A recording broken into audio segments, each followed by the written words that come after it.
Hey everyone, it's Daddy DWALLY here. Got the black lung. I think I'm getting the black lung, Bob. Black lung on my ass. See you online. The Nerd Chat, an Xbox podcast. Is a podcast celebrating all things gaming, food, and the good old days. Hosted by a group of best friends. If you'd like to find out more, visit nerdchatmedia.com. This is Cortana. And remember, don't make a girl a promise if you know you can't keep it. As always, Spartans, see you online.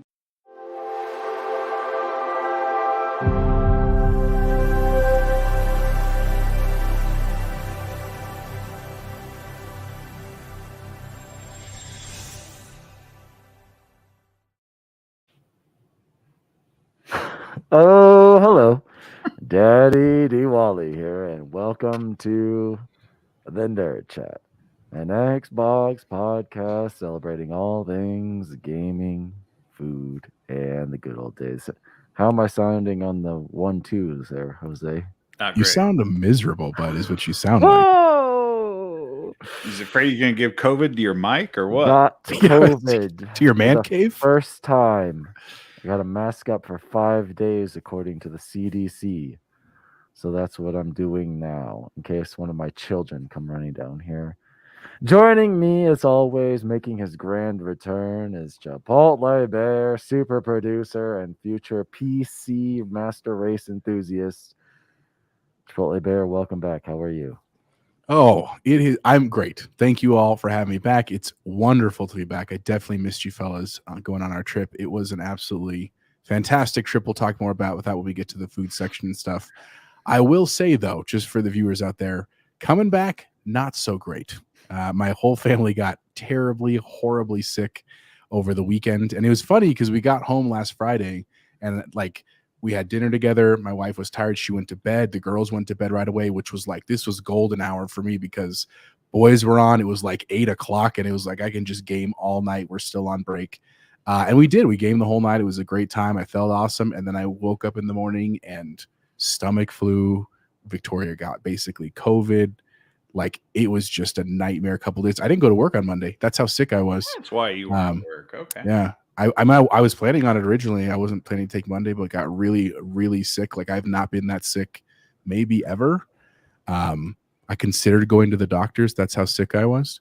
But pulled through, and Tuesday I had to go back to work. Otherwise I would have been on short-term disability. So we are going to make it in because I missed all the days prior from the vacation. So anyway, happy to be back, guys. Excited to talk about games and talk about our Fantasy Critic League. Also want to talk about the absolute beatdown that I put on this crew from last year. We'll get to that later. Thanks for having me, bud. Welcome back, Chipotle Bear, and joining us as always. Recently, he was the producer, now demoted to Utah Jazz, are the hottest team in the league. Bacon Gaming.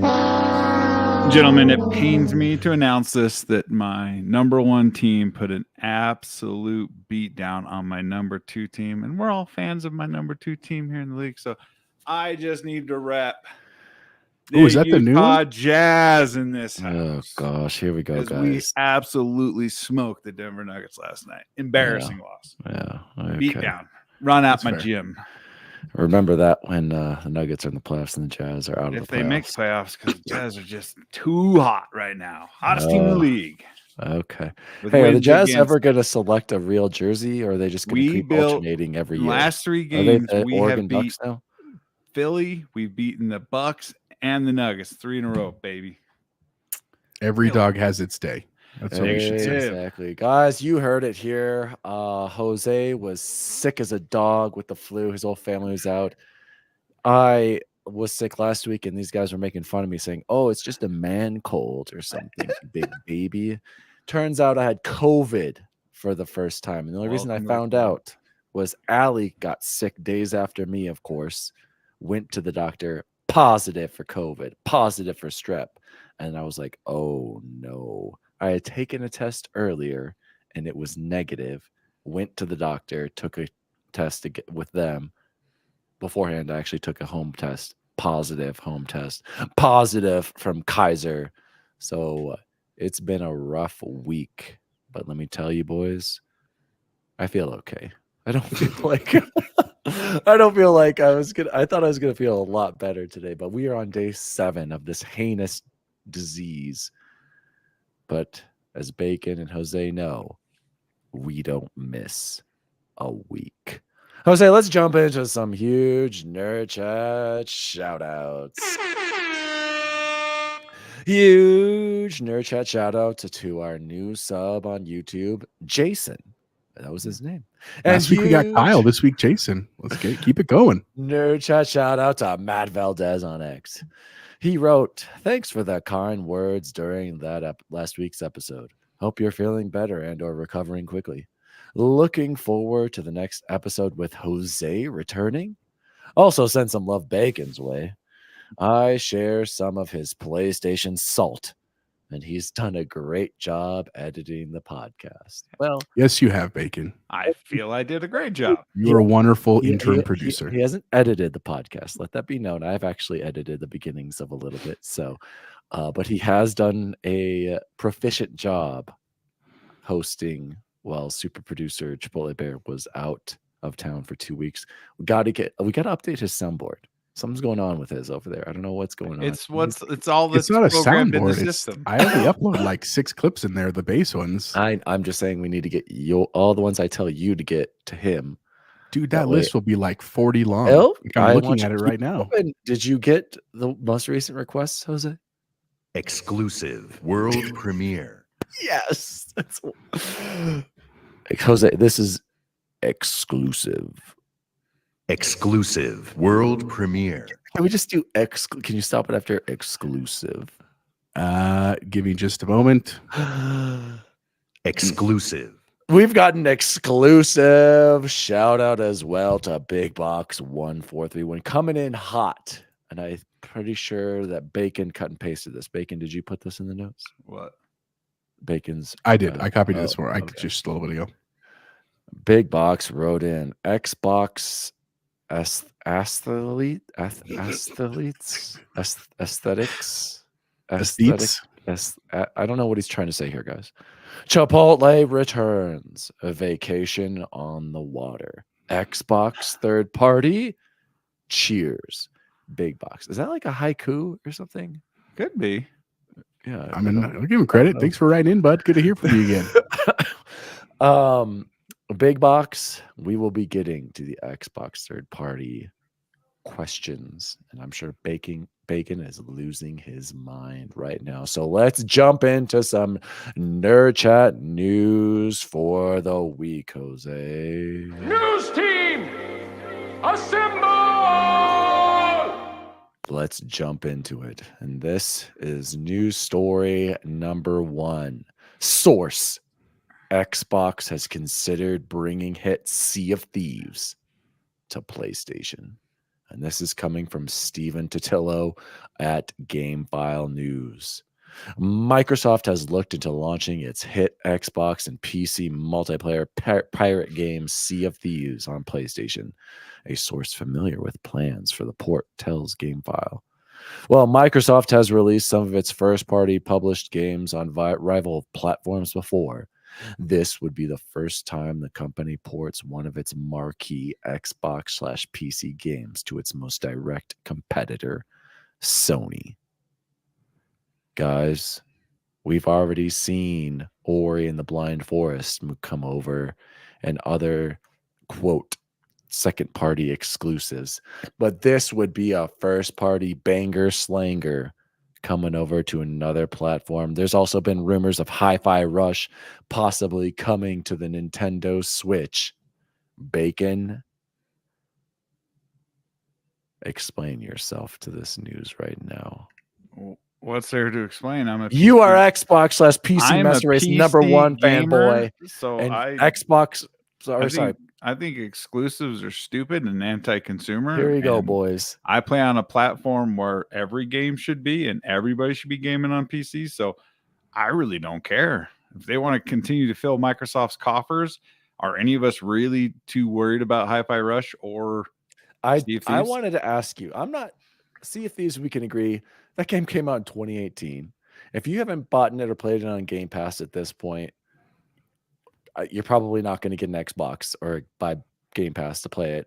And if it's available on PlayStation, which would only help the player count, I'm okay with this one, because as much as I think it is a great Xbox / PC exclusive, which it is, it still sells very well on Steam. I understand this move. I mean, come on, 2018, guys. I can't believe the game is that old. I know. So, but more importantly, what about Hi-Fi Rush? We haven't heard anything. Nothing's been confirmed. But Bacon, would you truly be okay with the first #1 rated award-winning exclusive coming to another platform just 1 year later, exactly, almost? I don't. Again, I've said in the chat, I think exclusives are anti-consumer. Forcing someone to decide where to spend their $500 every 6 years on a new console is anti-consumer. Everybody should just take all their money from both their consoles and build a PC, and everything should be everywhere. I don't know why that Sony doesn't do 1 year time exclusive. You know how much money they would make? They wouldn't be in the financial problems they're in if they released their games on Xbox 1 year, 2 years later. PC gamers are never going to argue exclusivity. Okay. Take away you being PC master race. Imagine if you were an Xbox only player right now, Bacon. What would your feelings still be the same? If it doesn't affect Game Pass, then I don't care. Game Pass is the exclusive for us. Game Pass is the exclusive for me. I get $9,000 worth of games for $180 a year. Okay. I've never argued exclusivity. I think it's stupid. I want to see Sony lose. That's all. I mean, that's all I care about. I'm not even lying. I'm not even trying to front here. My only care is watching Sony lose. Is this going to see Sony lose if Xbox games come over to PlayStation? It's one hair at a time. We all play, we all win. Dan. Yes, we all play. We all. I really truly don't care. Jose, I'm gonna throw the more people that can play Hi-Fi Rush, the better. And see if these with all the microtransactions and seasons and all that. Yeah, I'm not. Microsoft is now the highest rated company in the world. It's just going to keep going. Yeah. From the stock owner over here. I love it. Yes. Disclaimer. Bacon is an official Microsoft stock shareholder. But he does own exclusives Microsoft are solely for console warriors and console warriors only. So okay, I'm a little shocked. I feel like Bacon's, switching his position when it comes to this whole exclusives thing. I'm a little surprised that he's so pro Xbox possibly releasing their stuff on other consoles. Of course, I agree, Bacon. I wish we could live in this fantasy world where everything came out on anything and you just got to pick your hardware. I'm right there with you. Picked your services and your hardware and your controller of choice and all that. Yeah. Just like I choose, even though I'm in the Apple ecosystem with my iPhone, I don't use any of their stuff. I use all of Google's apps and whatnot, or anything that's wrong. Am I? Am I really? No, I'm not. And so I wish if I could just have iMessage on an Android phone, I wouldn't have this stupid phone that comes out every year that barely anything changes. Ooh, Dynamic Island. How much do you guys use that? Be honest with you. All the time. Every day. 5%, like if that. Nobody's business. Oh, okay. Here we go. Apple fanboys. I forgot. Jose, just heard from you on this. What are your feelings on Sea of Thieves possibly coming to PlayStation, Hi-Fi Rush to Nintendo, or Xbox possibly going third party at all at this point? Oh, see, I absolutely care about this, but I'm in the affirmative. I think this should have happened a long time ago. I think at launch they should have done these things. I understand why they didn't, and there's probably lots of reasons. What do you mean at launch? All these, you're saying Starfield should just be on PlayStation right now? Why not? We still own the game. We still own the rights. We would still make lots of money from it. Then what's the point of having an Xbox, you guys? That's what Bacon is arguing. He literally just said that. But he has a PC. Not the point. What about people who are on a console? I guess you're right. I couldn't imagine playing Halo on a freaking. But does that not allow you to enjoy Starfield? That's exactly right. On your console, letting someone else play the game doesn't affect. I can play it. You're right. I'm not disagreeing with you in that. When am I playing Spider-Man No, on my good. Xbox. Am We I know playing that God of we, War? On we my know Xbox? that policy is going to be the death of Sony. But don't you wish you would have? I wish I could have. I'd flat out admit, like if Miles came out on my Xbox, I would have played it on Xbox. If Spider-Man 2 would have come out on Xbox or Returnal, I would have absolutely bought those games, even if they were Sony owned, even if all the Absolutely, I money agree went with to you, 'cause Sony. we prefer Xbox I wish we hardware, could do correct? that. This is a step towards that future. I know that you're saying it's a fantasy land, and I'm not saying it's near. We're decades away from that world where there's no box, like boxes don't matter anymore. But this is a step that way. And I think what's going on here is this is a little bit of dipping toes in the water. Hi-Fi Rush is already a year old, literally a year old where we're at from right now, from the developer direct last year. This is a perfect time where like everyone that wanted to play it on Game Pass, like Bacon said, has already done that. So if Nintendo wants to buy it and it's just basically gravy for Microsoft, why not let them have it? And it's a good hardware test, right? Because that's the one limiting factor between Nintendo and both Xbox and PlayStation right now is that Nintendo would, of course, love to have all these games. But as we saw with Mortal Kombat 1 and the ports of that to Switch, that's a train wreck for a lot of just because of the power that it needs. And I know the Switch 2 maybe is on the way this year, maybe next year, we'll see kind of thing. But this is a good way of seeing like if some of our lighter games could run on that software, I'm sorry, on that hardware. And if it works, why not let it happen? Same with Sea of Thieves. And I didn't get to hear Logan talk about this because I know he's a big Sea of Thieves guy, obviously Captain Logan. I wanted to hear her perspective, but here's the way I look at it. And it's not quite apples for apples, but hear me out. We used to play this game called Friday the 13th. We loved this game. We played it for a couple of years every October, but it was kind of a janky game, right? That's part of why we loved it. The problem was because it was limited, it didn't have a lot of people playing, and so eventually they had to shut it down. What if in the moment where they were like, we can shut it down, or we could open it up to a new platform? And I know you could, Dan. I understand that it was on all the platforms.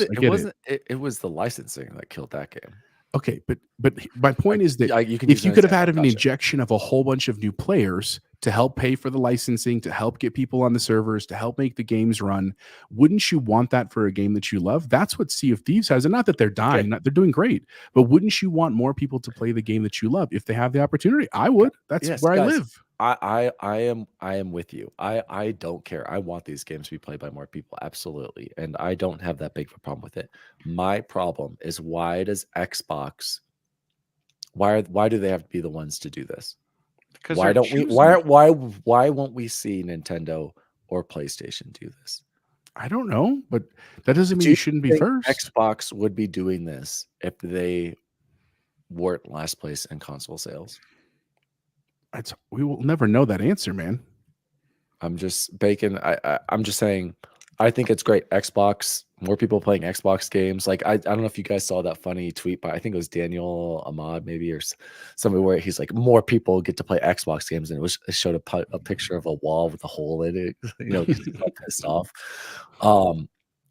I'm all for more people playing Hi-Fi Rush and Sea of Thieves, and Xbox possibly putting like Master Chief Collection. Like I think that'd be dope if that was on Switch, in all honesty, or even, God forbid, a PlayStation. But are we gonna see that same olive branch from Sony and Nintendo? Maybe Nintendo. Maybe we're assuming that these games are going to PlayStation. Nothing has been announced yet. Maybe it is. Just I agree. I mean, I think we're gonna find out next week. I think we're gonna find out. And they're gonna shadow drop another game that's gonna cover all this stupid news, and we're just gonna go on about our lives. But here's the thing: Microsoft is not being forced to do this. Microsoft is still trying to be the good guy. Yes, they're trying to make their money. They're trying to continue to be the most profitable company in the they're trying to make money. They're not trying to be a good guy. They're trying to make money. Well, you can do both. Don't think Phil's a good guy. Do you not think that Phil truly? I think Phil is incredibly personable and a great lead for Xbox. I also think he knows what the heck I also think he's a businessman first. Yes, and not obviously because he's what I don't know what his stupid title is now, whatever he is. But let me throw one last scenario here. Okay, guys, this is my dream scenario. Okay. There's all these rumors going on, like, you know, Bacon saying it's a doom and gloom of Sony.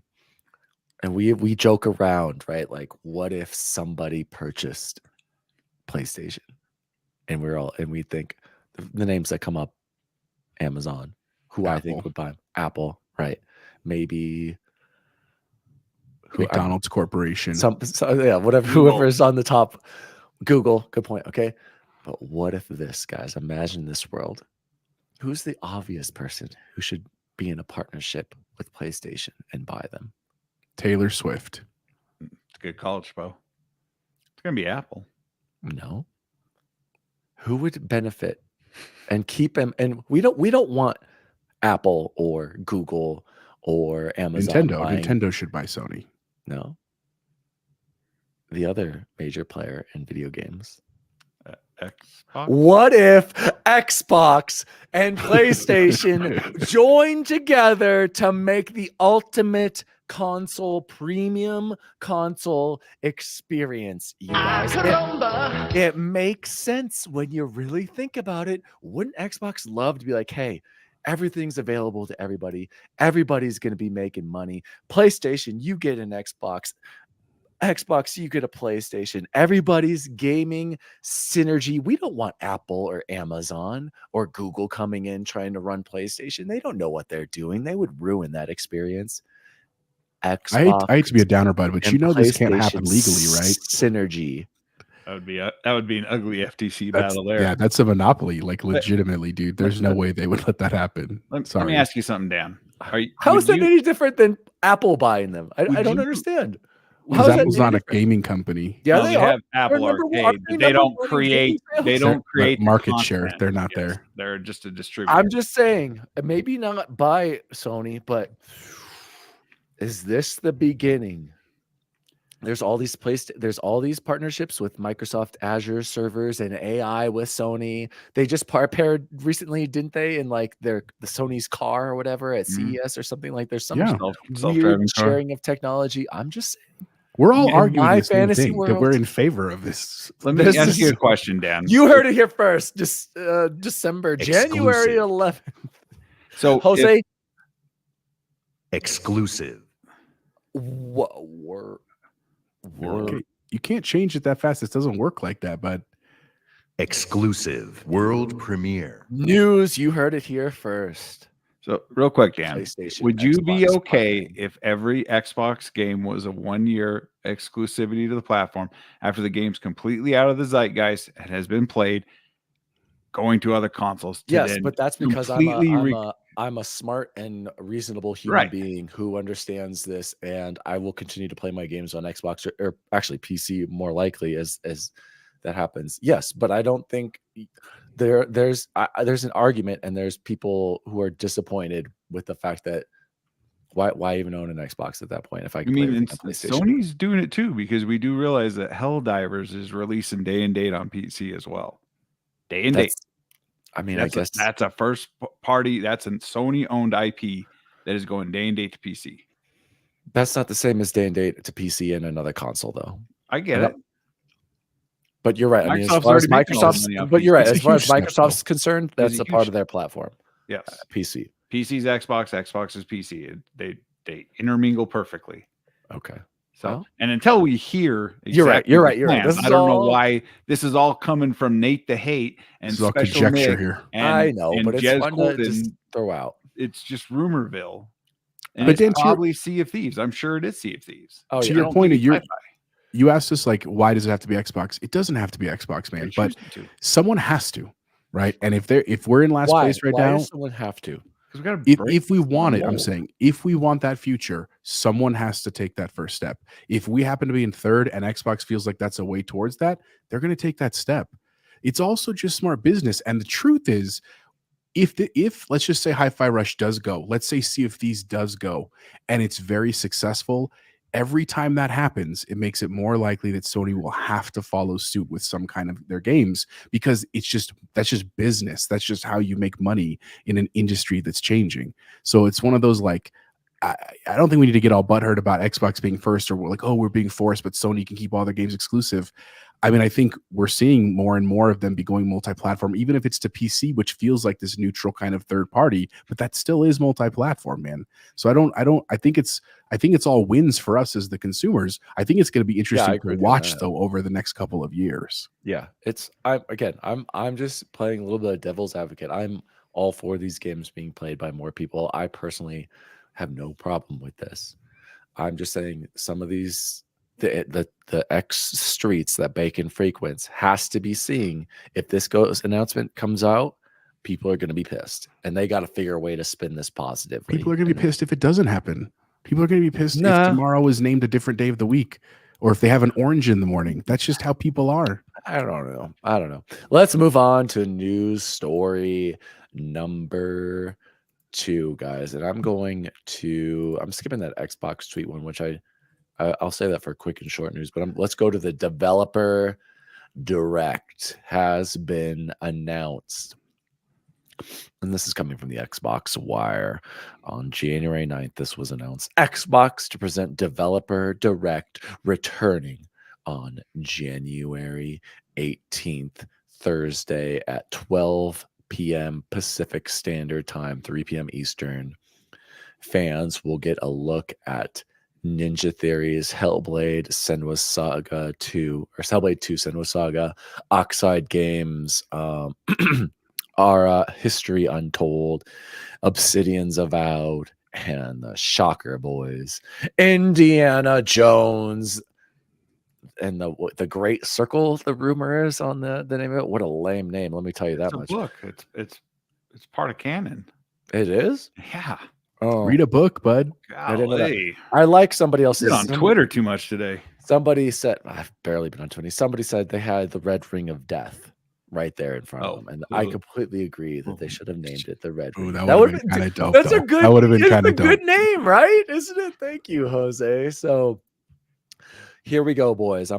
This is from the blog right here. The game shown, and it says it in this order. Who knows if we'll see it in this order? Indiana Jones. Machine Games, the award-winning studio behind the recent Wolfenstein series, will reveal their upcoming Indiana Jones game, an action adventure that puts the players in the leather jacket of the legendary archaeologist. This developer direct will showcase more than 10 minutes of game and developer insights, including details about the game's setting and story, how fans will actually play as Indy, and additional details from his next globe-trotting adventure, and the premiere of the first gameplay trailer.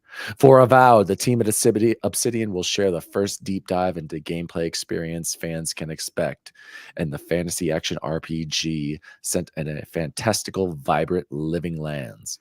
Learn more about Obsidian's expertise in building worlds with deep themes, dynamic gameplay, and thoughtful reactivity come to life in Avowed, where players will have the agency to make choices and shape every step of their adventure.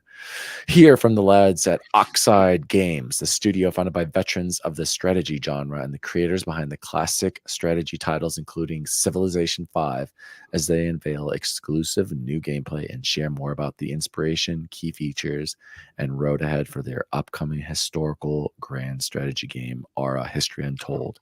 And lastly, Senua's Saga Hellblade 2. That's the title. Sorry, I butchered it earlier. Ninja Theory takes us behind the scenes at their studio in Cambridge to give us some insight on how they're crafting Senua's Saga. He's coughing. The team will speak to the ambition. Jose, I think I got the back. Jose, and meticulous care involved Jose, no, in creating Senua's journey of got the black lung. Jose. I think I'm getting the black lung, Bob. Jesus Christ, Derek, you've been down there one day. That's what I want you to add, Jose. So, boys, those are the 4 games going to be shown during the developer direct. I would like to ask each of you now, predictions. Are all of these games coming out this year? Number 1. And yes. Number 2, if so, what a banger slanger of a lineup here, boys. But no, seriously, number 2, what order do you think these are coming out? Jose, throwing it over to you. 1 per quarter. Think of it that way. What's coming out first? Oh, I don't think it's going to be a quarter each. I think they're going to lean heavily into some others and some not. I think they're going to give more time to Senua because they didn't do it in the fall. Okay, we'll see. So this is only an hour, right? So we know it starts at 12. We know that the Elder Scrolls thing starts at 1. So it's definitely an hour.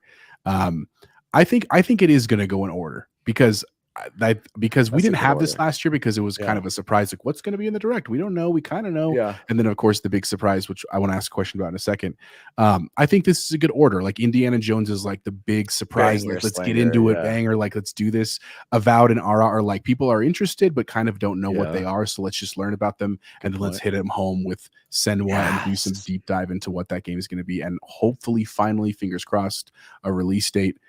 Within 2024 for those doing Fantasy Critic who choose that game this year. That's what I think is going to happen. I know I want to hear Bacon listen, but my question for you two both is, are we going to get another shadow drop or at least a one more thing? That's the question I want to know. Bacon, what are your thoughts? I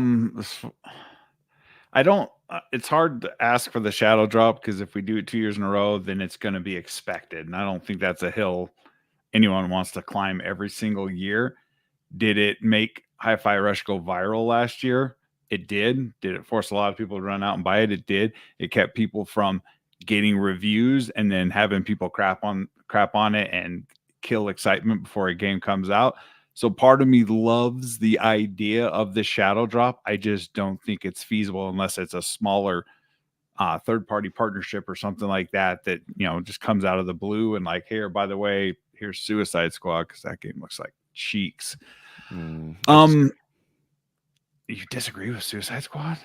Yeah, it looks fun. God, It's like it looks Crackdown. I think it looks fun. awful. Looks never mind. I do like the order, like you were saying, and they might release in this exact order. I would have to assume that Hellblade is further along than any of them, just because we've seen it so much. So I actually would like to have Hellblade go first, and then followed by the rest. Very well could be Aura. Okay, so let's guess release dates, though. Okay, Jose. Well, but also we got to think Indiana Jones is coming this year. We think every Yes. quarter, though, but we also have Call of Duty that's a guaranteed lock for October, November. So yeah, but I think that's its own thing. you think so? You're probably right. I'm thinking right off the get. Okay, first game to come out. Indiana Jones Shadow. No, for real. For real. What do you think is coming out in like February, March? Ara.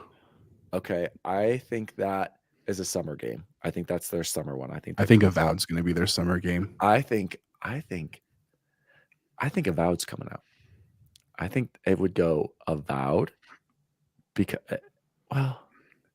this is I mean, let me just clarify. Last year, every game in the developer direct came out last year, right? This- Like that's the purpose of the developer direct. it was like okay, so Hi-Fi Rush was like January, February, okay, right? And then May we got Minecraft next. No, we got Minecraft in Minecraft, March yeah. or something, right? And then we Yeah. got May was Redfall. Redfall.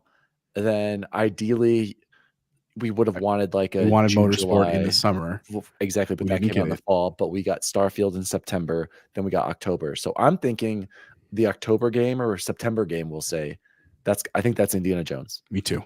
Okay. I think that would come out towards the fall banger slinger, right? In the summer, I'm guessing it's that Aura game. Before that, maybe that just maybe May is Hellblade, and then that leaves Avowed first. You don't think so? I think Because Ara's first. you want Hellblade more towards middle of the year so people remember it for those Game of the Year nominations, right? I don't know. You guys tell me what you're thinking. I think Ara first. I think Avowed is the summer game. Indiana Jones is the fall game, and Senua was our holiday game. I think that's what it is. When did Machine Games launch the last Wolfenstein? Ooh, Hasn't it been I'll look since it up. 2017? It's been some time, but we're going on 7 years. So, right. but what was it? It was the old Colossus, right? Right. Okay. No. It was New Colossus. New Colossus. New Oh, Colossus. sorry, New Colossus. Wolfenstein 2, the New Colossus. It came out October 2017. So they are on a 7-year dev cycle. But we're assuming they started working on Indiana What Jones. they do? Take a year of vacation? Right away. Well, you have to get licensing though, because there was the Disney component. That's different than just an IP that they would have. I mean, either way, okay. So And Hellblade's been working on about that same amount of time. we know right? Hellblade we already knew was 2024. I feel like Avowed is going to be a smaller experience. Like Avowed's from Obsidian, Grounded. They're also working on Outer Worlds, like Obsidian's been doing quite They're doing a lot. I think that game's going to be a shorter, smaller experience. That's I'm just you really we're all in agreement though. You think Indiana Jones Bacon is coming out this year? Yes. Oh, yeah. I don't think they would put it at the direct if it wasn't Right. coming out this year. And it's probably crazy, and whatever game they show last is probably going to be the first one to be released because it's going to be like, look at all this gameplay, look at all this Okay, gameplay, so- followed so- up with a February 13th launch. Okay, date. so Hellblade, then Avowed, then Hellblade Aura. Q1, I think that's I don't. early. Why man. not, dude? How long have they been working on this? And then Avowed, and then Aura, and then Indiana Jones, and then Call of Duty. Like that'd be wild. Stacked. It's wild. Okay, so is that your prediction? I'm Bacon? going Hellblade first. Okay. Yeah. Well, welcome to the show, going Ashes. holiday. Tell us, Ashes. I need to know: is Indiana Jones coming out this year? And if all 4 of these games that are coming at the developer direct coming out this year, what do you predict the order of releases? I'm thinking I like Bacon's idea. Hellblade's definitely they've been working on that forever. Not first though. I think. Although to be fair, that could be the one more thing is like we do sell Hellblade and they say and now the release is February 13th because that's only like a month Maybe away. late, Like maybe late. that is February. kind of cool, Yes, and that just- wouldn't do that's Or big March. news. Or It's not a March. shadow How about drop. this? How about March for Hellblade? May for Avowed. June for Indiana Jones. Aura. No, and then you leave Indiana for September, October. That's my prediction right here. Bacon, anything? Well, no matter what, they're trying to build hype. They're trying to build a snowball rolling down the hill. So they're that one of these is coming very soon. And Hellblade has been shown way more. It launched the console. It was right next to the console. Oh my gosh, that the was console, that's almost 4 years ago. The reveal at the Game Awards, it was right there with it. I think it's going You to think be Hellblade's going to be that early? I don't. Is it going to get forgotten though for this game of the year? No, not if nomination? it's not if Don't it's get forgotten. that good. Like we all I guess you're right. Hi-Fi anticipate Rush it's going to be. was Right. up there. It did lose it. Jedi got its nominations this year. I mean, if it's as good as it should be, and hopefully is, you can't forget a game that's going to be that good. But think about it. They're also holding Elder Scrolls Online stuff for a different show. If they wanted to, if they had nothing to do this year, they could have squozed that into this one and been like, hey, we're going to show you Elder Scrolls Yeah. again. I'm just thinking as we close this discussion on the direct, because obviously we'll see. Okay, Ashes. Let's pop it up, Jose. Ashes thinks it's going to be Aura first, then Hellblade. I could see that. Then Avowed, then Indiana Jones. Okay, so we're in agreement there about the Indie and Hellblade kind of Definitely a late being- year for Indy, we all think. But regardless, they're gonna have a statue, and we're not. Yeah, exactly. We're not even including the next Call of Duty, which is wild. That is an Xbox first party game now. Yeah, but they're not going to Wild. put that at a direct, dude. That's no, not what no, that's that, for. put that they're gonna that'll Oh, yeah. open like their. That might open summer E3. conference. Yeah, exactly. Mhm. Are we Um, still calling just- it E3 because it's just easy for us? No, it's the Keeley Fest. It's Summer Keeley Fest. Summer He Games won. Fest. He won somehow. Okay, we got into that. We Guys, were let's. supposed Any closing bring thoughts on the balance direct? to the I'm excited force. for next week. I'm regardless. super It's gonna pumped, be dude. fun. Like this, Yes, I sir. like this model. I hope they keep Dude, the model. we haven't even really said this. Indiana Jones, Jose. We are going to see Indiana Jones, and you think it's coming out this year, which is wild. I know it's Why coming would out you this not year. think it's coming? Dude, this why year? would they showcase it at a direct Because we in haven't seen January? if anything. It's not Like, coming out this year. How baller of a move would that be? Or like you see it? How coming hold out on? this How year? baller would it be to have Indiana Jones be the shadow drop? Because That's all not we've happening. seen is a That's CGI. not happening. I mean, that's like we're hitting full court shots, but that would be dope, Bacon. I'm with you on that, Right. 100%. I mean, it's not going to happen, but how dope would that be? I mean, Yeah. I think it's Here's already built that gameplay, way. and it's available in Game Pass right now. Guys, let's Suck move it, into reviewers. some quick, fun news. Actually, I'm going to skip this Xbox tweet. I just wanted to point out, Bacon, do you think this was a little bit of a dig? Xbox posted new year, new energy, and it posted what's in. And then one of the things that stood out to me as out, disliking a game you've played for hundreds of hours. That's gotta be That As That's a a Starfield balls. for sure. okay. So that's a reference to all the Starfield bashing, correct? I saw one guy who had 800 hours in that game, and strongly disliked it. It's on weird Steam. how exactly you could play it that long, or people 800 play it hours for on a hundreds game of you hate. hours, and then like thinking back on it, I actually didn't like it at all. Okay, I mean, when I put all the parts together, I can't advise it. But I got 800 hours. I just cannot advise okay. that Ashes game. says 100% of Dodge Starfield. Yes, and also shout out to Greg Miller and now Bacon's #1 kind of funny host. Starfield was his game of the year out Dude, of I all had the to- banger slangers this year. Starfield, and I've been telling you guys he's been a big fan of Starfield, and I don't know if you guys ever watched that video with all the different endings like that. That's what blew my mind about the. I can't say it. I almost spoiled it for people who haven't finished it. Play Starfield, get to the end, become Starborn, and all that. So yeah. the more I think about it, Dan, it's more Greg Miller's always attacks on the PC space. Yeah, he is a console born, bred, and raised. You're never going to talk him out of that, and he's always attacking PC, not always attacking Xbox. He's kidding, but he really doesn't like PC. No, But he is hates kidding. PC. It's almost a sickness. Oh, I think I So- pulled a muscle cough in there, boys. I'm getting old. Let's move on to news story. This is the true news story number 3. The MSI Claw gaming handheld will be priced from $699 to $799 with 3 models up to an Intel Core Ultra 7 and 1 terabyte of storage. This $699 base includes the Ultra 5, 512 gigs of storage, arrives in the first half of 2024. And this is coming from Wario, who got more information from The Verge. Boys, Bacon, does this interest you? And by the way, is this the same, like almost identical, almost exact chassis? I was gonna say, yeah, is this the same? Are they like, just it has like where the palms go, the angled That's what I thought. plastic, and like it's I mean, but then you can see a lot of similarities with the ROG to the Steam Deck. So it's just, I've seen a lot of coverage of this week at CES because I pay attention to all that stuff, and the CES is banging right now. Linus actually took the back off of one. Yeah, he got to take it apart in the week. It's got a 53 amp hour battery where ours only have 40. That's but like, but they said even with that, it was still only 2 hours of life. Oh, and then bigger SSDs, and they're very serviceable. And as Chapeau is probably going to tell us here in about 5 minutes how much he loves his ROG Ally for something he was able to do on his vacation. But these handhelds are here to stay. They're incredible. I've been playing Cuphead on mine. It almost feels like I'm playing it on a console at this point. And then having all of my saves, any game I buy on any launcher on PC, I can put any of those games on a handheld. You cannot do that on a console, and that's the most frustrating part about consoles. Is such a closed ecosystem. So MSI Claw, the only thing that concerns me, of course, is the Intel part of it.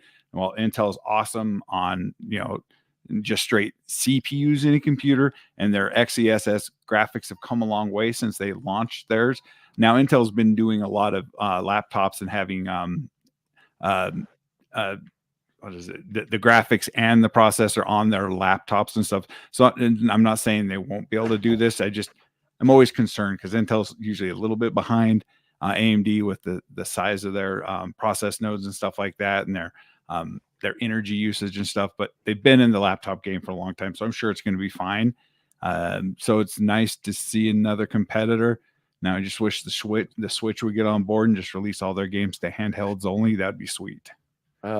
Bacon, speaking of Switch, I'm glad you provided me with that awesome segue right Was there. that pretty good?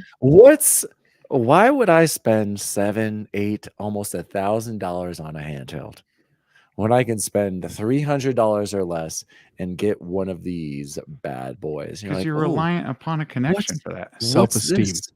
Do you see Bacon reliant on a connection? Am I Bacon? Do you even know what this is?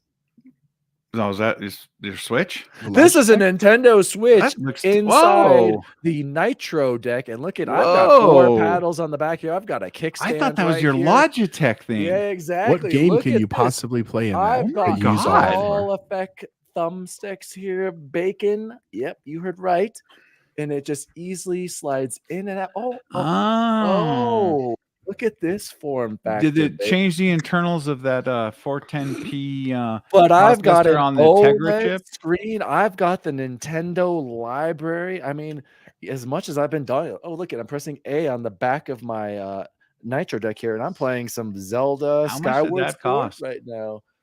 Skyward Sword. What is this? 2014? How much did that cost, Dan? Here's the thing. I gotta shout this out, Bacon. This is the Nitro Deck. It was, I believe I got it for $50 or less on Amazon. At first, I didn't like it because it wasn't as comfortable as the Joy-Cons? the whatever Joy-Cons I got, and I can't remember, but ultimately I'm going to sell those on Facebook Marketplace right now because Good if you luck. look at the thumbstick, it's like right beneath the buttons, which Okay. is not ergonomic. If these buttons were just at all moved over, you know, like kind of like the Ally. ROG Ally, Ally. and it takes a little bit of getting used to, but I got used to it. You get used to it real quick. The reason, Bacon, why I went with this, and this is my winner, and I have been playing a lot more on this, is because the back 4 buttons, you can program any button to them. Whereas with the one I had, I could only program, like I think I told you, the buttons that were on this side to that left button back there, or the right Joy-Con to the right button. This allows me to program it. I only have these 2 programmed. This is just a dead button. I can press it a bunch and it won't do anything. So I've just been using these 2. I have to give a huge shout out to the Nitro Deck. That's pretty cool. It looks it good, is bud. very cool. For $350, I could game on Nintendo's full library, and I'm getting way more than 2 hours of gameplay on your ROG On Ally. Skyward Sword, though, bud. But you know what? On the OLED, you guys, I'm telling you, it looks better on this OLED when I'm playing than when I'm playing on my monitor right here, and it's not even close. Like, it's very weird, and I think it's obviously the smaller screen makes it look it's better. the pixels per And the inch and all OLED that. Yes, obviously adds to it. So I'm just saying, devil's advocate, Switch is still a very it's a great travel product. So Bacon, go ahead. It's going to Thank you, surprise you, Ashes. It is. Dan. I recommend that it. When the Switch 2 is announced, do you know who's going to be the first person in line for that? Me. Deja vu. Me. I I will buy the Switch 2 if the hardware's anywhere close to even Xbox or PS4 performance. nice. I'm going to buy it because of my absolute love for Mario. So yeah, I cannot stand the Switch because that hardware is even the so OLED. Though? archaic. Did you get? I had the OLED. They didn't upgrade the OLED They hardware didn't- other they than didn't the screen. upgrade No, the but I'm saying, but internals. I think the screen makes a big difference. does. I have noticed a It difference. did. It did. I'll admit that the OLED was substantially better than the launch Switch. It's not even close. They didn't touch the internals. It's not even a mid-gen refresh. So hopefully Nintendo gives you more power in the dock. I agree. To then at least get 1440p. How do they not do that? Then I'm in line. And that's what I wanted to tie into, kind of going back to more games coming to the Switch with like Hi-Fi Rush, possibly other Sea of Thieves, maybe Call of Duty. What would that exactly is that? Are we going to see all of these games on the new Nintendo Switch this year? Jose, I think so because Microsoft actually I has a think Nintendo relationship wants with to. Nintendo. Yeah. Okay. Microsoft has a relationship with Nintendo. They don't have one with Sony. I mean, they do, but they don't. Any other quick thoughts on the MSI Claw? Is this worth the upgrade to somebody, Bacon, who's got the ROG Ally or the Steam Deck at all?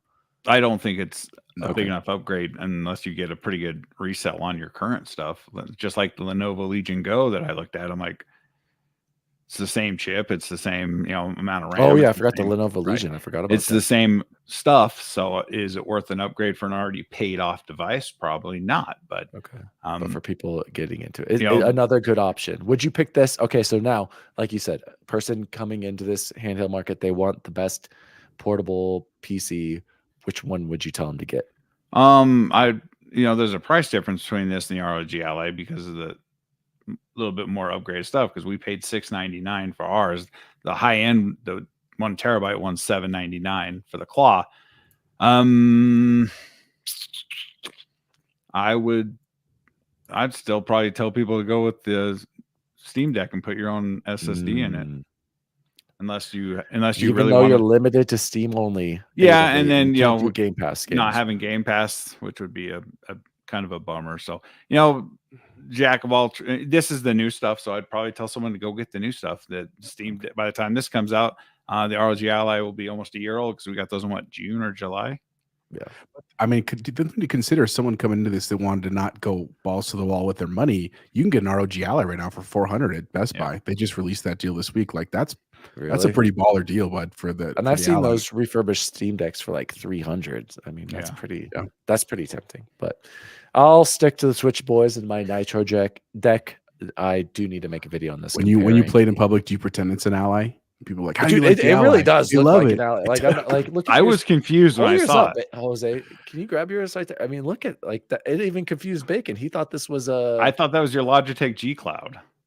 I told you I returned that. That looks big compared to the Ally, though. Holy cow! No, I think it's small. I mean, look at Jose's. I guess yours is just closer to the camera. I think. What's the screen size? Whoa! Look at that.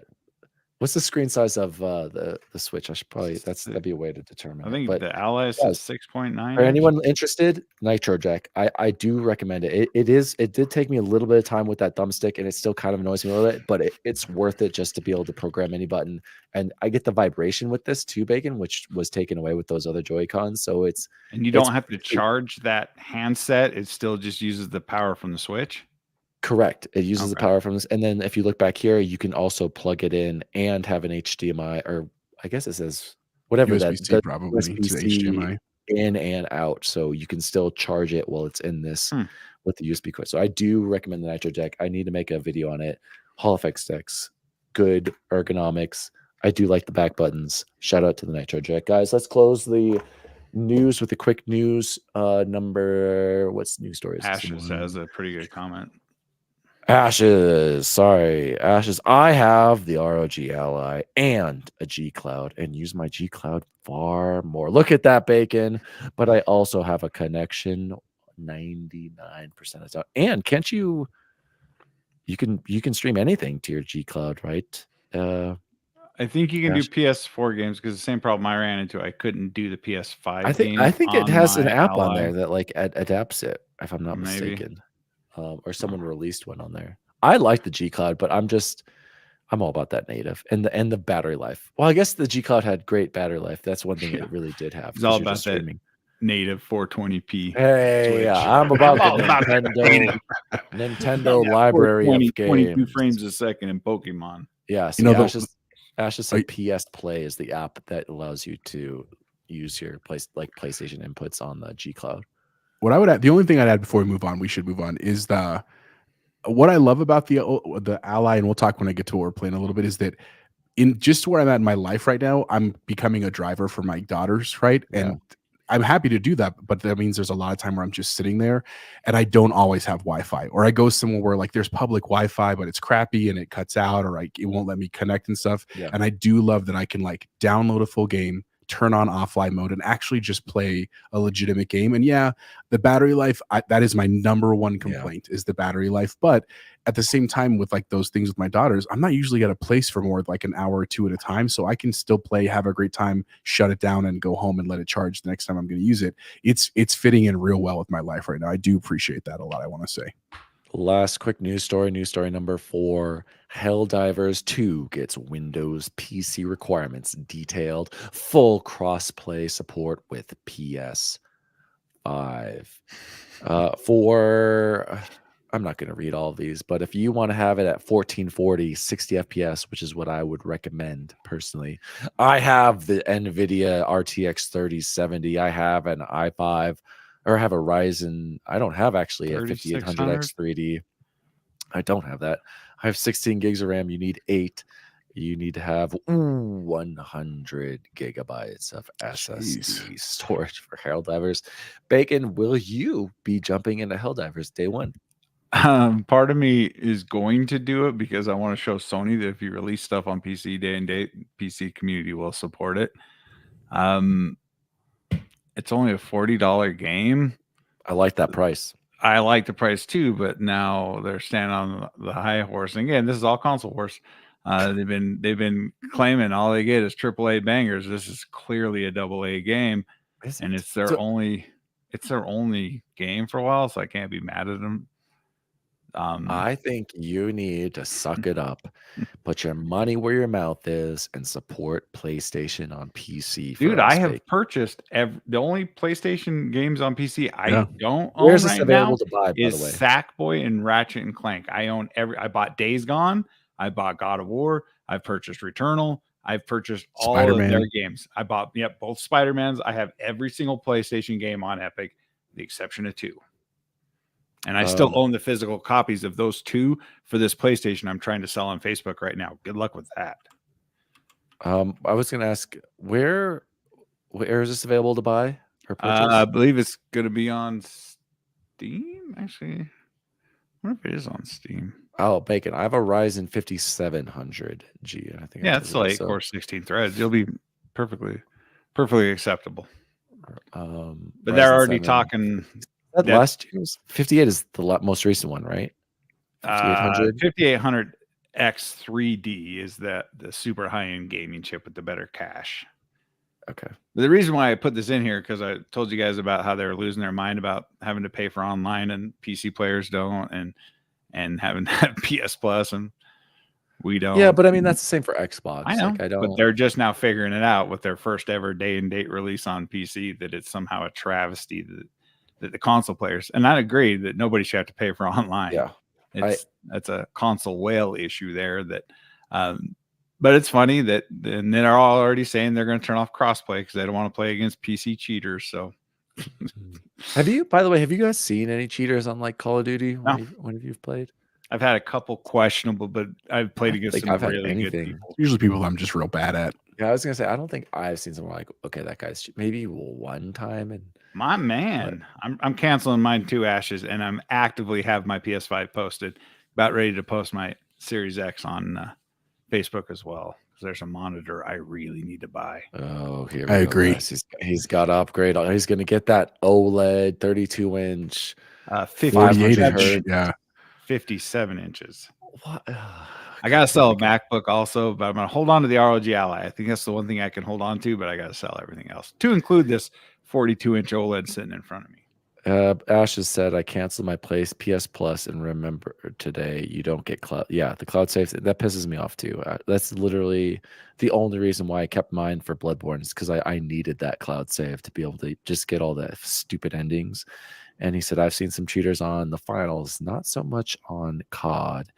And B said, don't post the Xbox. I want it, Bacon. Yeah, and I might have the PS5 sold as well. It's a good friend, but you better hook him up with a deal. It's barely used. No, I'm going to tell you, B is buy him Helldivers. B is maybe one of the most stand-up human beings you'll ever see.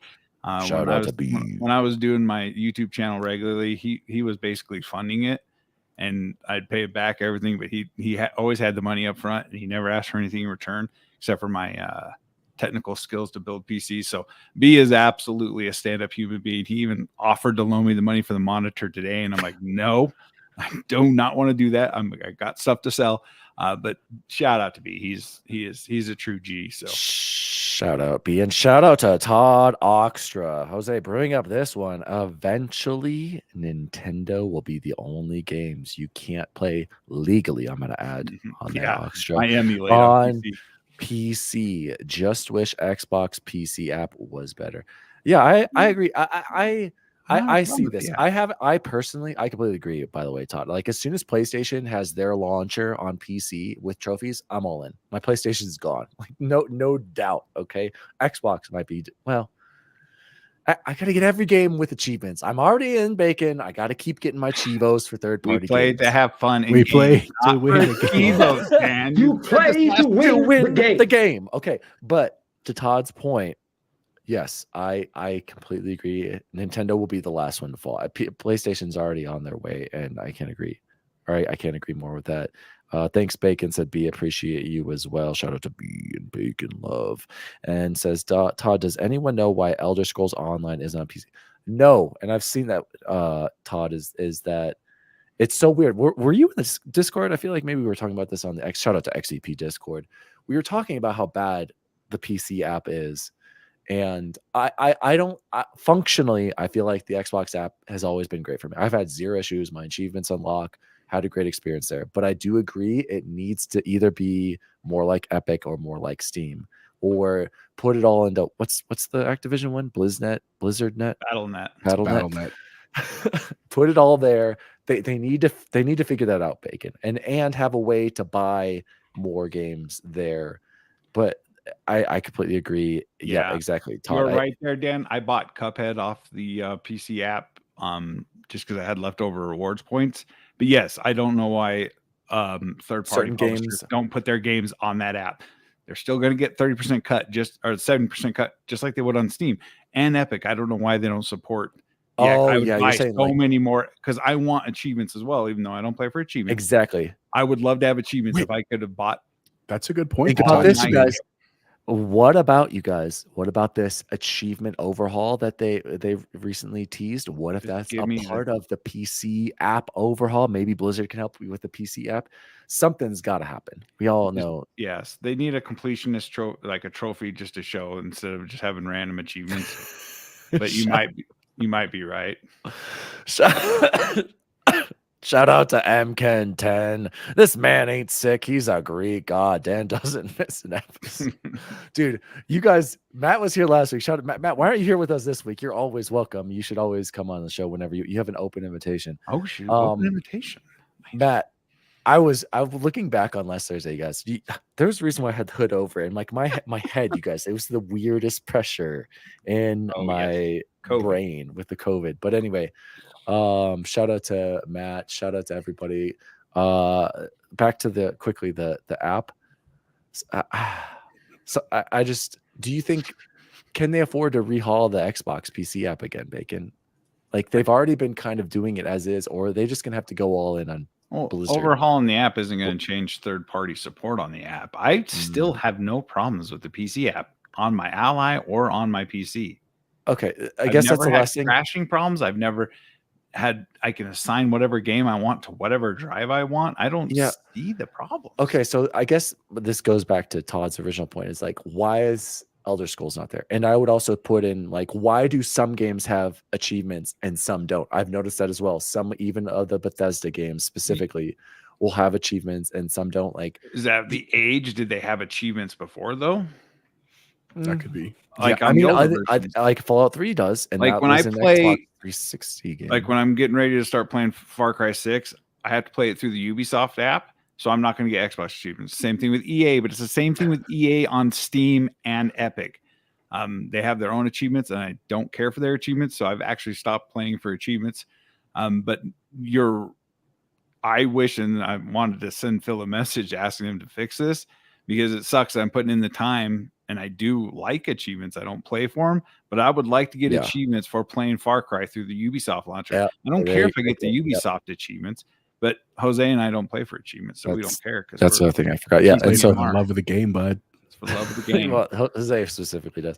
And then I've skipped Todd. This is because we're just kind of into the comments right here. Is Xbox Family the Game Pass family thing dead? As far as we know, yes. And here's the thing. And Matt said I wanted the family Game Pass, but I also like how my son plays on my account, and I've been wondering, sometimes Matt's passing me up because he gets those free achievements from his son playing on the Series S all the time. Here's the thing. I just realized this, guys. Did you know that if you have multiple Xboxes, and I didn't really think about this because I always set my Xbox as the home Xbox. If I would have set the one upstairs as my home Xbox, Grayson technically should be able to log into my games without me being on that Xbox. And then if I assign my Xbox as the secondary one, I have to be signed in to play the game. So pro strat out there, for you specifically, Matt, if you need to, like, because there have been times, Jose, you have multiple Xboxes still, right? Where like you can't be in at the same time.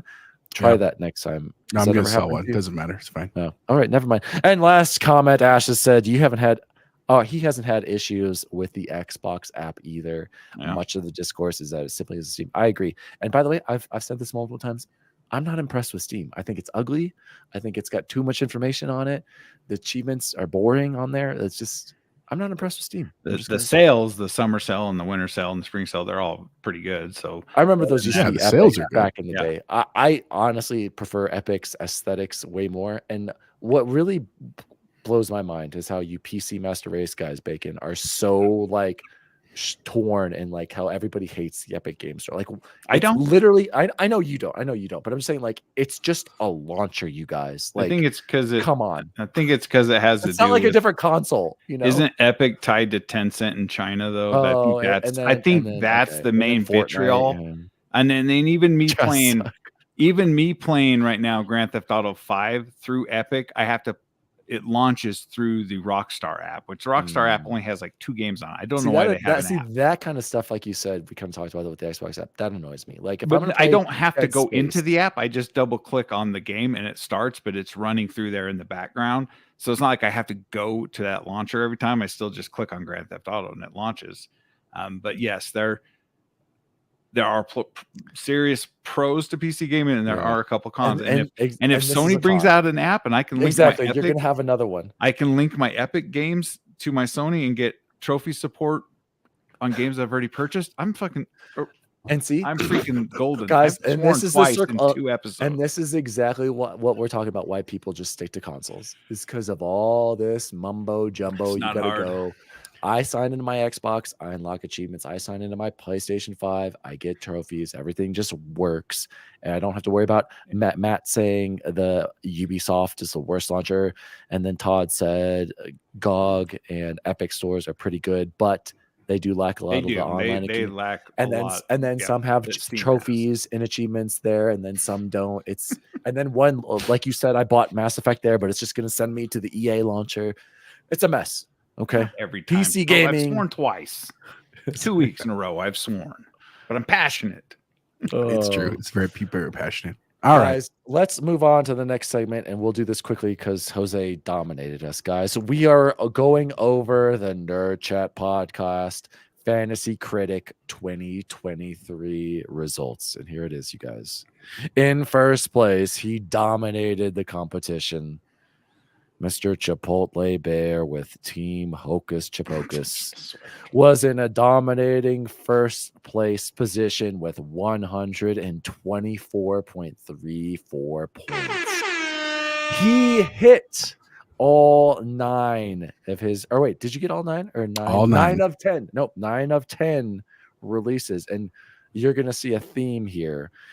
Second place. Yeah, victory. Yeah, you took the cheap way. You took all the easy. Did we not have a ladder draft? Did you guys not get an order? Don't come at me because I know how to play the game. Second place was our former co-host Bubble Boy and 7 with Vandalay Industries with 91.8 points.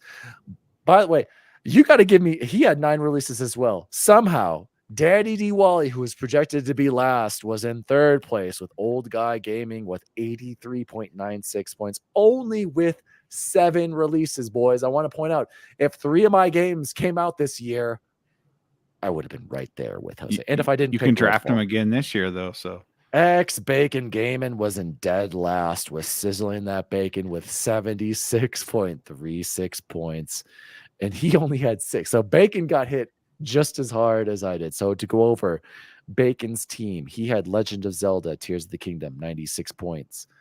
96 Metacritic. Star Wars Jedi Survivor 84, Octopath Traveler 2 85, good one. Atomic Heart 74, Bayonetta 81, Minecraft Legends 70. He missed out on Hades 2, Hollow Knight, Warhammer 40, Space Marine 2, and Black Myth Wukong. I was reaching for the stars, boys. My third place team. I just got to point out, just imagine if Redfall would have actually hit something. And with my 3 misses, guys, gosh. How many points did you get for Redfall, though? 57 Metacritic, -11. You guys, I would have been in second place if I didn't draft Redfall. Good gosh. Forza Motorsport 84 Metacritic, Redfall 57, Sea of Stars 89. That was my highest draft, along with Alan Wake 2. Everybody slept on that one. 89 Metacritic. Wolong was 81 points. Pikmin 4. Besides, I just got to point this out. Besides Redfall, I was all in the 80s, boys. I was right on track, but then I missed out on Hellblade 2, replaced Tekken 8, all misses. Bubble Boy had Diablo 4, 88, Final Fantasy 16, 88. I was surprised by that. Street Fighter 6 at 92. That was a smart play by him. Armored Core 6, 85 Metacritic, Lies of P, 82, System Shock 76, Dead Island 75.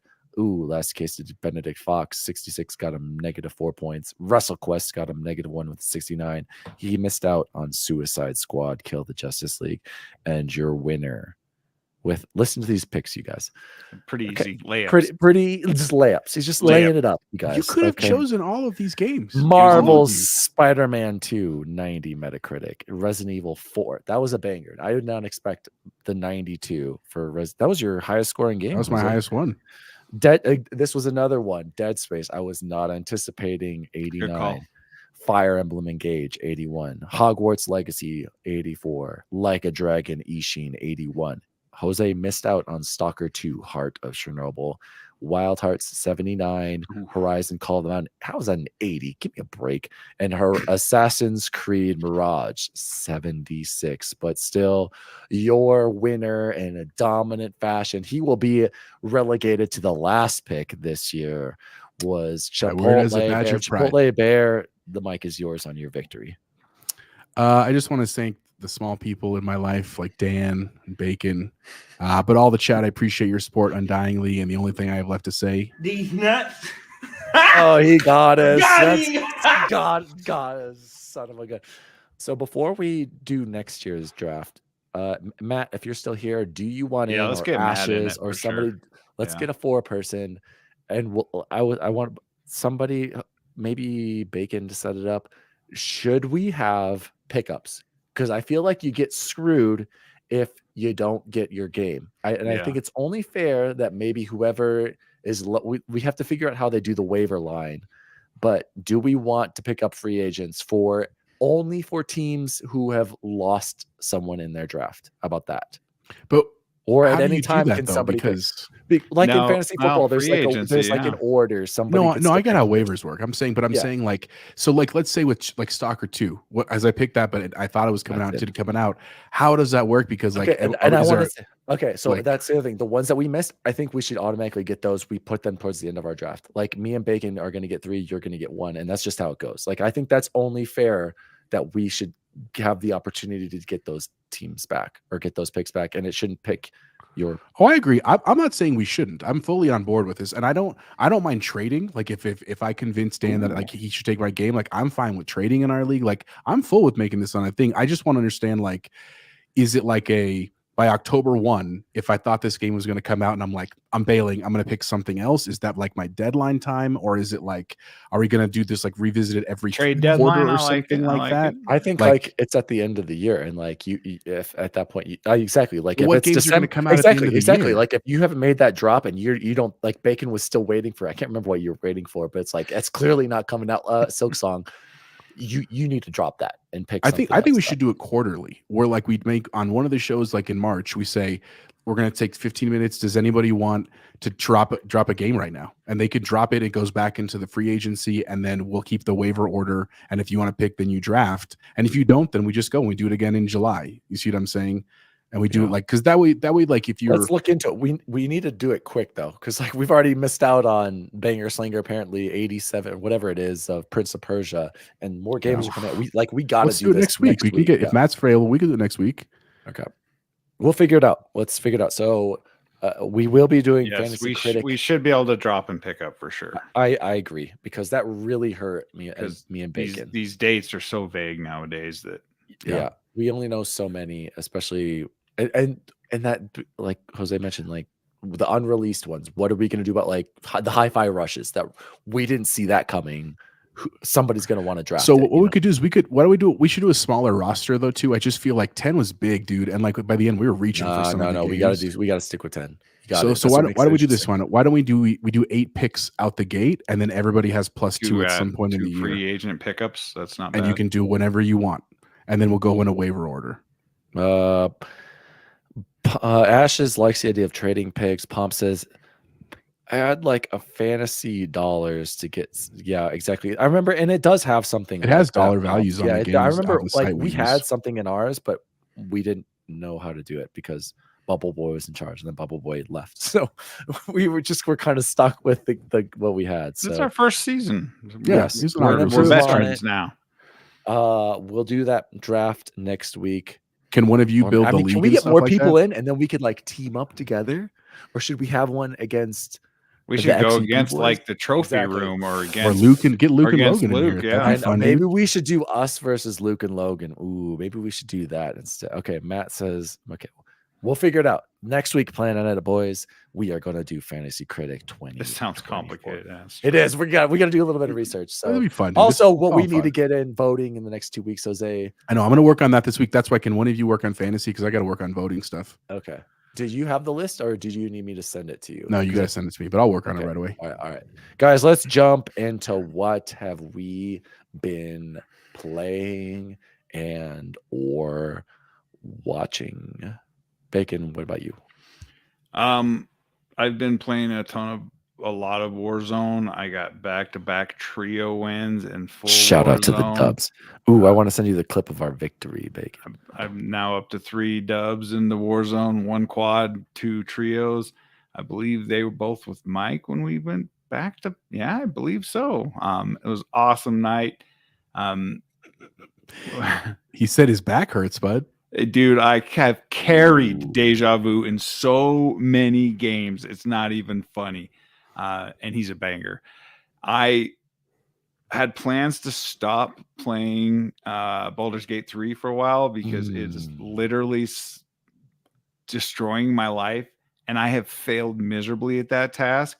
I am on the same battle for the last 2 nights in a row. And I'm trying to find it is wicked hard.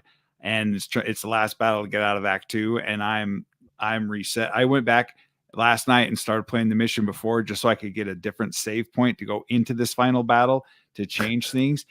It is easily the best game ever made. It has dethroned Mass Effect. Oh, no! I have bud. still, Dan, I have not done the same thing the twice in that sci-fi game. epic. Who cares about these multiple choices, Dude, Bacon? no, The I have story, not done the same the fetch characters. quest. Nothing has Liara, been repeated. Nothing has been repeated in this game. And Miranda, I'm 60 Jack, something hours into. I know. Garrus, I love Rex, Mass Effect. Grunt, This Morden. This game has taken over my entire life, and it is so incredible. I really wish I could recommend it to you guys because of the turn-based, but I will not have you spend your money on this. Is the hands down, it is the best game ever made. Whoa. Okay. Well, we clearly know what Bacon's game of the year I'm sorry, 2023. It's not even close.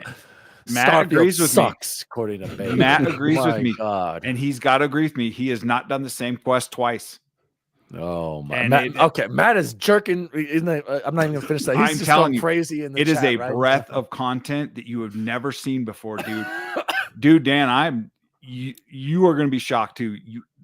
You don't see the same. And it is. I'm worried about the gameplay, boys. All right, Bacon, because it's addictive as hell. I can't let you take over the what you've been playing for 10 minutes with Matt like last week. We get it. Baldur's Gate 3.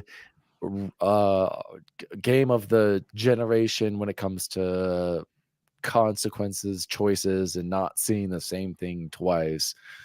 I'll go quickly, guys. I've still been playing Skyward Sword as I showed you earlier.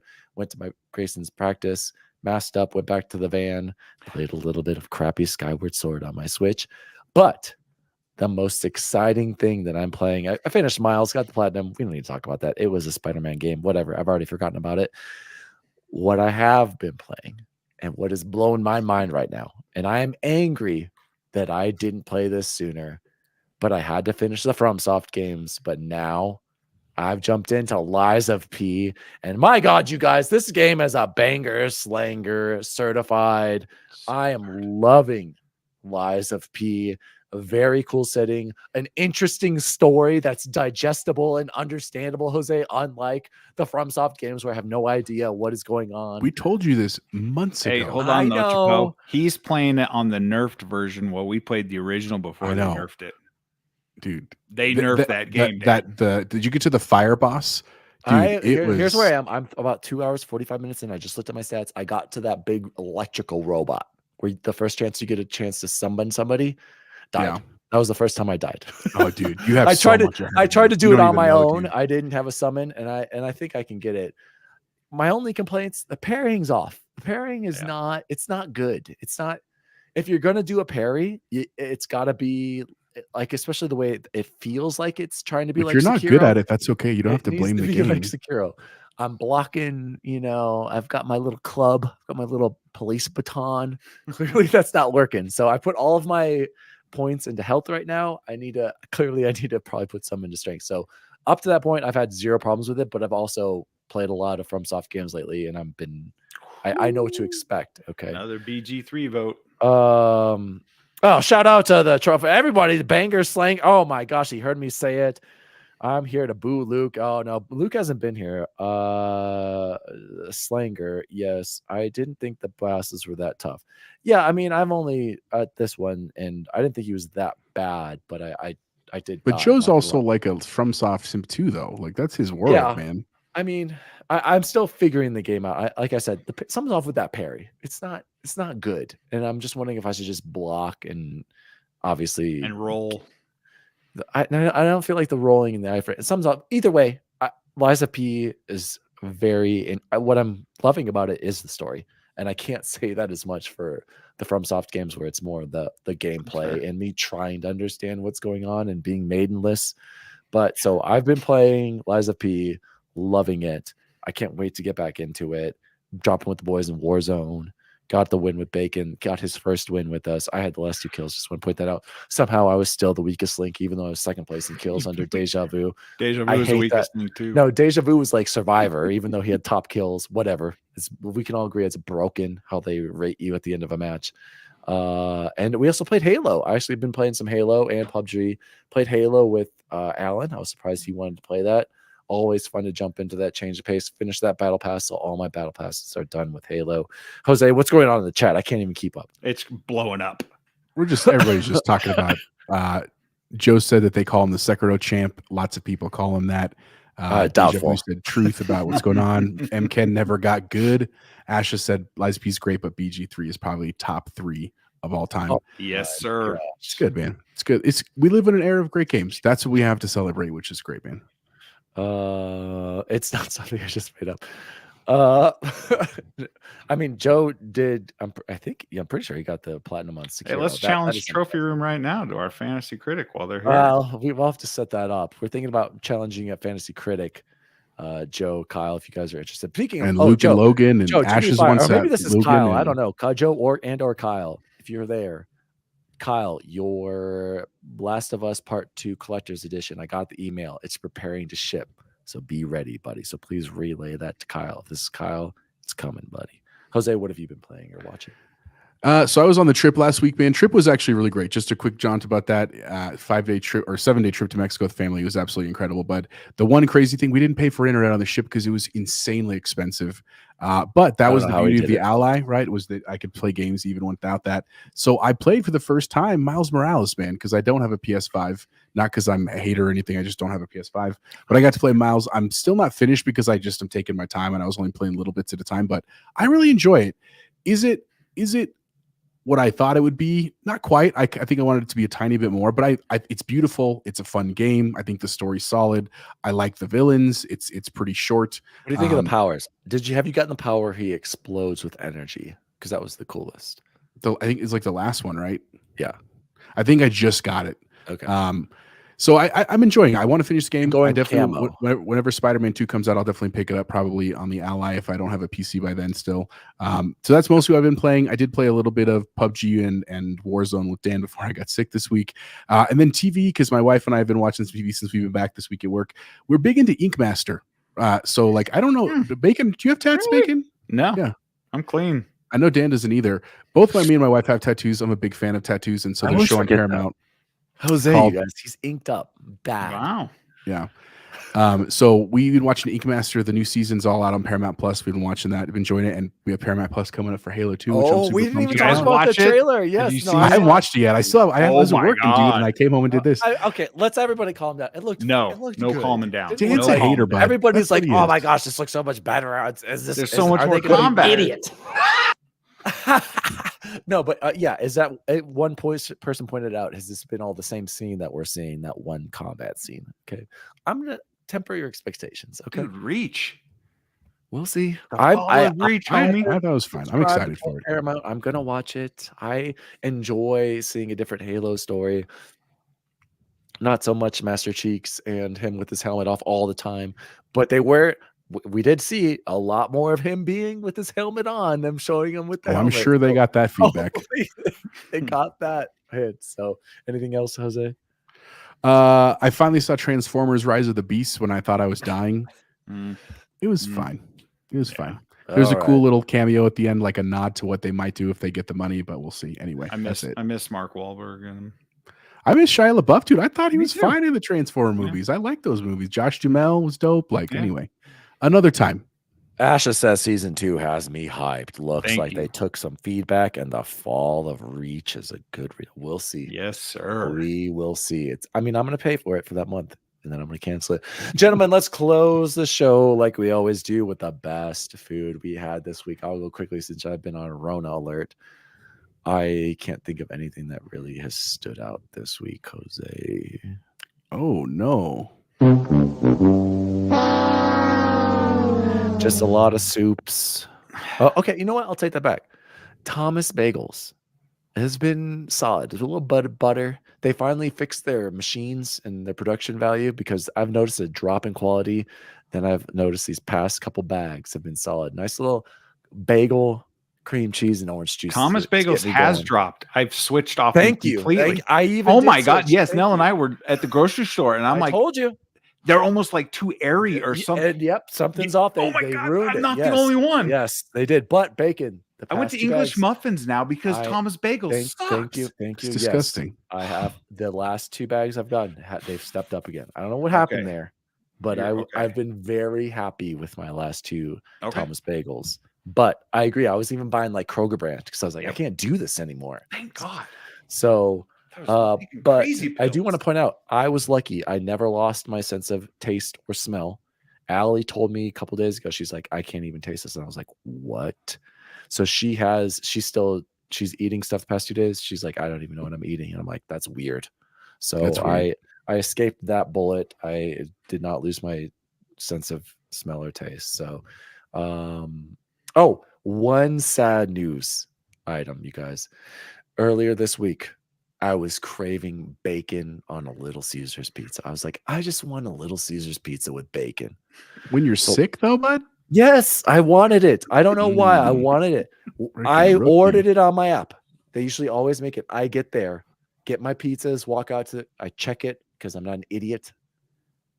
One of the pizzas they give me has sausage on it. It's not bacon. That's not bacon. How can you confuse bacon with sausage? Okay. I go back. I'm like, you guys made the wrong pizza. Can I just get my pizza? He's like, do you want us to remake it? And I was like, yes, I want what I ordered. Like, what? I was just like, what? And he's like, okay. And then so he goes and gets a manager. And the manager comes back, yeah, we can definitely do that. And then they put in an order.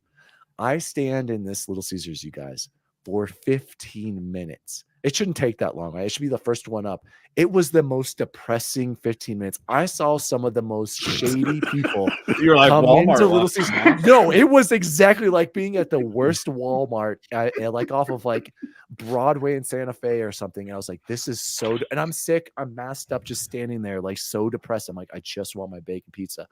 20 minutes goes by, and I'm like, dude, are you guys making my pizza? And he's like, let me go check. He comes back and he's like, yeah, man, I don't know what's going on there. I don't see it back there. And I'm like, are they making it? You don't see it. They're not that big of restaurants. Wait. Exactly. And then I'm like, well, are they making it? And he's like, I don't know. I'm just like, 25 minutes of waiting. And he's like, do you want me to give you a refund? I'm like, yes, please. Gives me a refund. I go home with 3 pizzas. They were not. I was just so disappointed. They were soggy in the box by the time I got home. Very sucks, man. Very disappointed. I guess I can't complain too much because I did get a full refund and walked away with 3 crappy pizzas. But That was my It Little is- Caesars It is episode. Little Caesars. And I'm kidding you. I'm not kidding. Yeah. Bacon, the most depressing group of people I've ever seen walk in. Like I was just like, oh my god, get me out of here. Does So that make you question your life choices, Dan? at that moment, absolutely, It should make you feel like- grateful. That's the thing. Oh, I mean, all I wanted was a bacon pizza. Bacon. What was the best food you had this week? I need a ruling on a burrito. I had Qdoba. Count it. No, Count it it. doesn't No. count. No, Why it's does not it have to be Chipotle. Chipotle It's when we not can Chipotle. claim we do because any- we do not disgrace order Chipotle's pizza? name with Qdoba. We That can is why count I'm drawing any, the line. Just Any like we don't high-end pizza place counts as a Bacon, pizza, we but don't count any spicy it's chicken the same sandwich. thing. Nope, Qdoba. Jose, But we count. We Jose, They're count not the just same said it's thing. a. How Thank dare you. you? Thank you. But we also Thank count you. Popeye's chicken sandwiches and Chick-fil-A chicken sandwiches. No, we don't. We said we don't. Well, I literally just No, said we don't have that. Chick-fil-A. It says Dude, Popeye's these chicken rules need to be sandwiches. more outlined. I don't care what you say. A Qdoba burrito is the same thing as a Chipotle burrito. Oh my god, dude, can Same you mute girth, him? Jose, same end him. everything. Mute him right now. He can't Jose, what's the mute best me. food you I have mute control. mute him? Anyways, They are not the um, same, dude. we I agree, they're the same. We got the fancy taquitos from Costco this week, and not the regular ones. These ones have cheese inside them. You Put them dog. up in the air fryer tonight. Actually, really solid, really good. Other than that, I've eaten nothing. Yeah, you don't have to redeem this chat over here. This is the saddest chat I've heard. All right, in a long time. Jose, tell us about the food, the best food on this cruise. I could go on, but I picked just a couple things. Number one, when we were in Cabo, we stopped at this place called Sancho's Pink Taco, and I ate the pink taco. It was delightful. It was basically a pink double-decker taco, and they also had what was Wait, called wait, a what's taco. a pink? What's a pink taco? Like it's like it was color pink. It literally is like they just use food coloring to make the tortilla pink, but it was a giant pink taco. I'll send you guys the photo later. I get it now, guys. I get And it. and then they also had what they called it a taco Wizard dia. sleeves taco, huh? It was basically a crunch wrap, but with like actual good Mexican food ingredients in it. So I had like carne asada and my crunch wrap. It was phenomenal, dude. That taco dia is what they called it, but it was a crunch wrap. It was so good.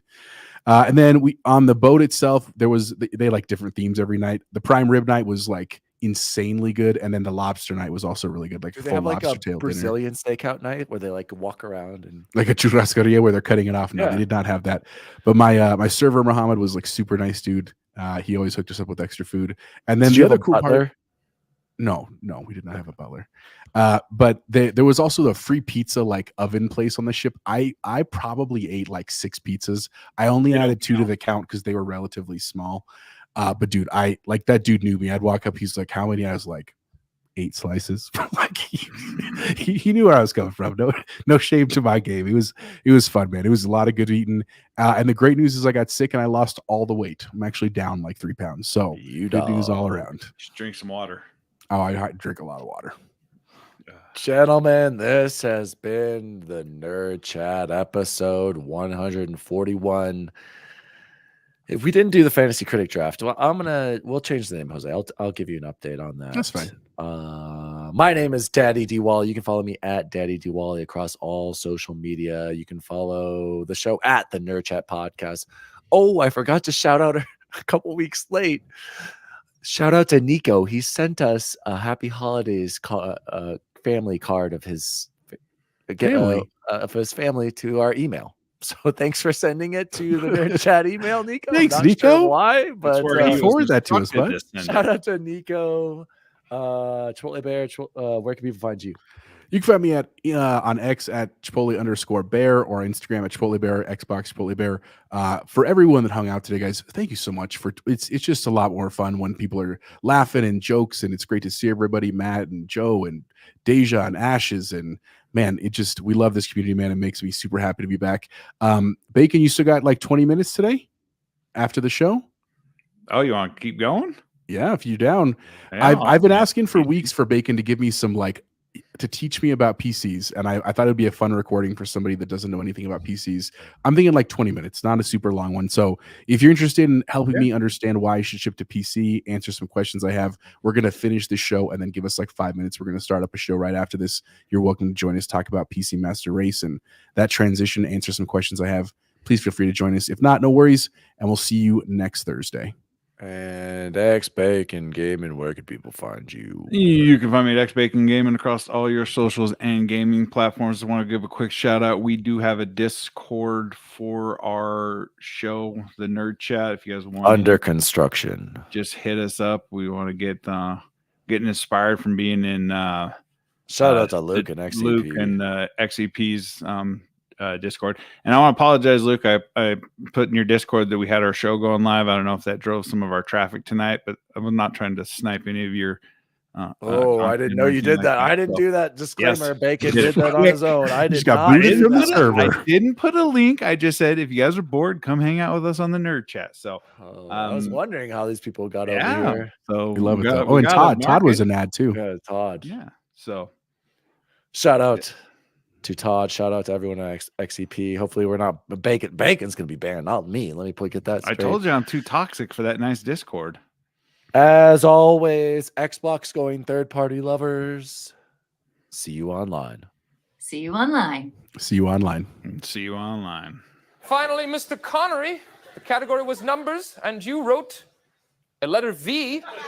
Well, I tell you what, my friend, V is a Roman numeral, so despite your best efforts, you answered correctly. Let's see what you wagered.